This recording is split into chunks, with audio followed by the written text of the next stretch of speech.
Dans cette vidéo, nous allons voir comment utiliser des fonctions Excel qui sont très fréquemment utilisées pour faire des statistiques. Commençons par la fonction moyenne. Cette fonction va faire l'addition de plusieurs chiffres, de plusieurs valeurs et les diviser par autant de chiffres qu'il y a dans les cellules. Je vais un petit peu grossir pour que vous voyez bien mes manipulations. Dans mes classeurs, pour cette fonction, je vous ai indiqué la syntaxe de chacune des fonctions. Égale, moyenne, on ouvre la parenthèse, X représente la cellule de départ, 2 points, je vous rappelle que ça veut dire jusqu'à, et le dernier X, la cellule de fin. Et ma fonction est fermée par une parenthèse. J'ai besoin dans ce tableau de connaître la valeur des revenus mensuels pour toute l'année. Ma période s'étale de janvier jusqu'à décembre. Comme d'habitude, je sélectionne la cellule qui va recevoir mon calcul. Et puis, vous allez trouver cette fonction moyenne également à côté du symbole de la somme automatique. À côté du sigma, vous avez une petite flèche qui vous ouvre un menu déroulant dans lequel vous trouverez les fonctions les plus fréquemment utilisées. Entre autres, moyenne, NB que nous verrons, max et également min. Autre fonction vous donne accès à la fenêtre d'argument des fonctions que nous verrons un petit peu plus tard. Je clique gauche sur la fonction moyenne. Excel me fait une sélection de l'ensemble de mes cellules contenant des chiffres. Un ensemble de cellules, on appelle ça une plage de cellules. Quand je regarde sa sélection, je me rends compte qu'il a pris de C18 jusqu'à C30, ce qui me cause un petit souci, parce que en fait, je ne prends pas dans mon calcul de moyenne ma cellule qui contient le total. Je vais pouvoir corriger sa sélection de différentes manières. Soit à la place du chiffre 30 ici, j'écris 29, soit dans ma barre de formule où la fonction s'est automatiquement intégrée, je peux remplacer également le 30 par le chiffre 29, ou j'ai le choix de refaire la sélection manuellement.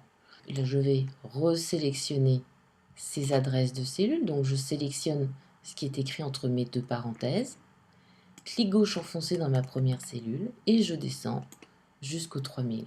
Je n'ai plus qu'à valider par la touche Entrée. À présent, je vais m'occuper de la fonction min. Min sert à aller vous écrire quelle est la plus petite valeur dans un ensemble de cellules. Je sélectionne la cellule qui va recevoir ma formule de calcul. Je retourne dans le menu déroulant de la somme automatique et je fais un clic gauche sur min. Et là, je vais refaire simplement ma sélection manuellement. Clic gauche enfoncé, je descends et je valide par la touche Entrée. Une petite information qui peut vous être très utile, c'est qu'il se cache dans la barre d'état différentes fonctions d'Excel qui vont calculer pour vous les valeurs que vous trouverez dans le petit menu déroulant de la somme automatique. Alors vous voyez chez moi, j'ai coché somme, max, min, NB et NB non vide pour des cellules qui ne sont pas vides. Si je resélectionne toutes mes cellules, je lâche mon clic, regardez dans ma barre d'état, il m'indique quelle est la valeur de la moyenne de l'ensemble de ces cellules, quel est le nombre de cellules qui ne sont pas vides, le nombre de cellules qui contiennent des chiffres, donc la fonction NB, quelle est la plus petite valeur, quelle est la plus grande valeur et quelle est la somme de ces valeurs. Passons à la fonction max. Contrairement à min, max va vous dire quelle est la plus grande valeur dans un ensemble de cellules. Je sélectionne la cellule qui va recevoir ma formule. Je peux aussi écrire égal max, insérer ma fonction, double-clic gauche sur le rond, et je fais ma sélection manuellement. Je ferme ma parenthèse, j'appuie sur Entrée. Passons à la fonction NB. Cette fonction permet de compter le nombre de cellules chiffrées, donc numériques, qui contiennent des chiffres, dans une plage de données, dans un ensemble de cellules qui sont sélectionnées. Une plage de données, c'est plusieurs cellules qui sont sélectionnées. Si je sélectionne ma cellule et que je commence à écrire égal, et qu'ensuite je vais dans le menu déroulant de la somme automatique et que je lui demande la fonction NB, Excel ne comprendra pas ce que vous souhaitez faire. Là, il va falloir soit supprimer votre égal, soit continuer à écrire le nom de la fonction et vous servir du mini-assistant. Et vous pouvez voir que cette fois, je suis passé par la barre de formule au lieu de continuer à écrire dans ma cellule. Ça revient exactement au même, puisque Excel écrit dans cette barre de formule tout ce qu'on peut écrire dans une cellule. Je double-clique, je fais ma sélection, je ferme ma parenthèse et j'appuie sur Entrée. Voyons comment s'articulent d'autres fonctions d'Excel qui sont un peu difficiles à appréhender. La fonction petite valeur et grande valeur. On vous dit, la petite valeur trouve la quantième, le cas, d'une valeur dans une plage de données. Et je vous demandais de trouver la deuxième plus petite valeur. Mais qu'est-ce que ça veut dire? Alors nous allons le découvrir avec la fenêtre d'argument des fonctions. Je commence à écrire égal petite valeur, j'insère ma fonction et cette fois, je vais cliquer sur FX dans la barre de formule. Comme j'ai déjà inséré ma fonction petite valeur, Excel m'ouvre immédiatement la fenêtre d'argument des fonctions pour petite valeur. Dans ce premier champ, qui s'appelle matrice, j'ai le curseur qui clignote. Mais que veut dire matrice? Là encore, Excel vous guide. Matrice représente une matrice ou une plage de données numériques, donc des chiffres, dans laquelle vous cherchez la quantième plus petite valeur. Alors, quel est l'endroit où je veux qu'il regarde? Je lui dis quelles sont les cellules, je les sélectionne. Donc, matrice, ça veut dire l'ensemble des cellules où je veux qu'il regarde. Quant à K, le quantième, eh bien, c'est le rang, la position de la valeur que l'on souhaite qu'il nous renvoie. Je veux savoir quelle est la deuxième plus petite valeur. Donc, pas la plus petite, celle qui est juste avant la plus petite. Tout de suite, avec l'assistant, il me renvoie le chiffre 1000. Je lui dis OK. Mais dans mon tableau, regardez, en juin, j'ai 1000 et en juillet, j'ai 1000. Alors, laquelle des deux il m'a renvoyé?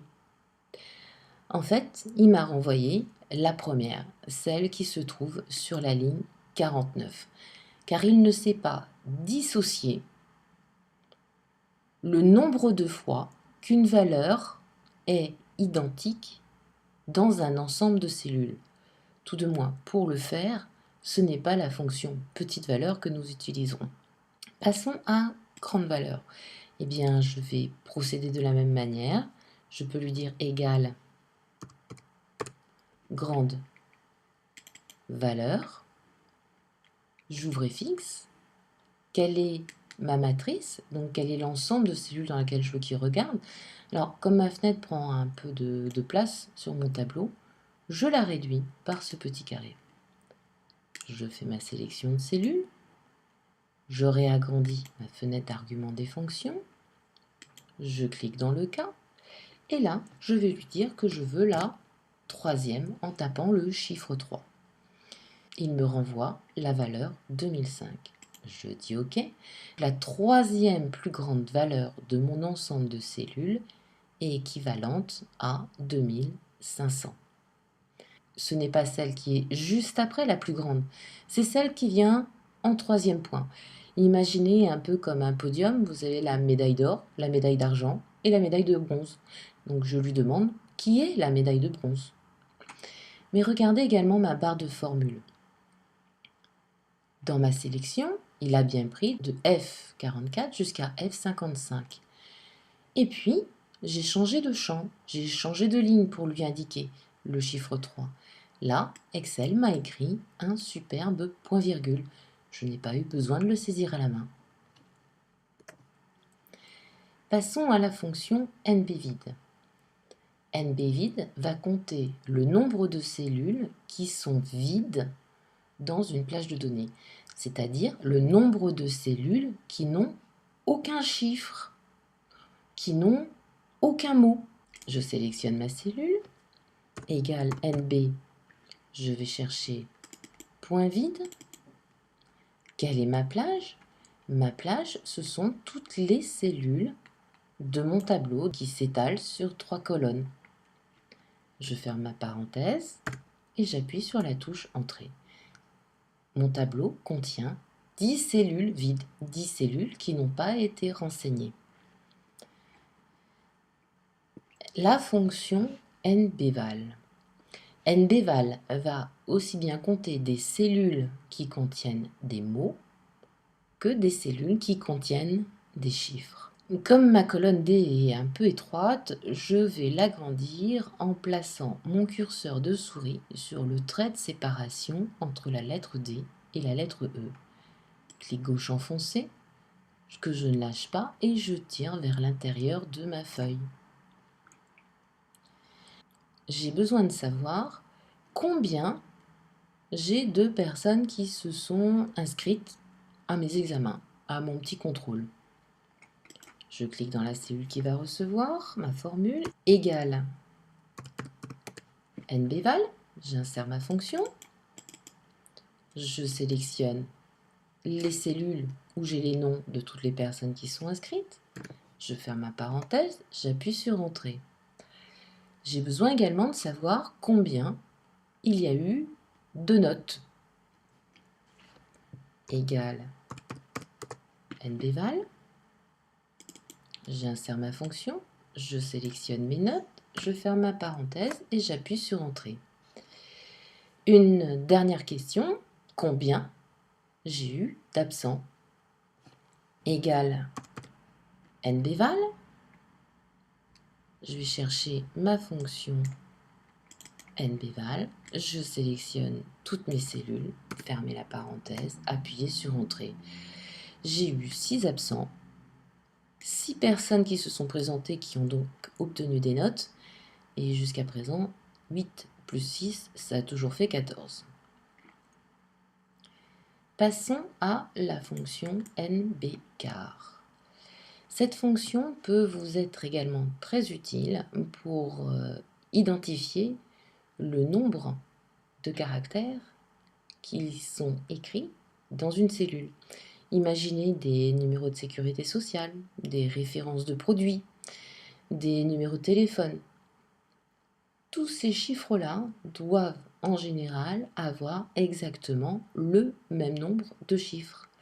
Eh bien, pour pouvoir vérifier dans votre base de données s'il ne vous manque pas des chiffres, si vous avez une référence, un code erroné, eh bien, NBCAR vous donnera tout de suite la réponse. Je sélectionne ma cellule, égale NBCAR. Je veux qu'il regarde à partir de la cellule H71. Je ferme ma parenthèse, je valide. Dans cette cellule H71, j'ai 7 caractères.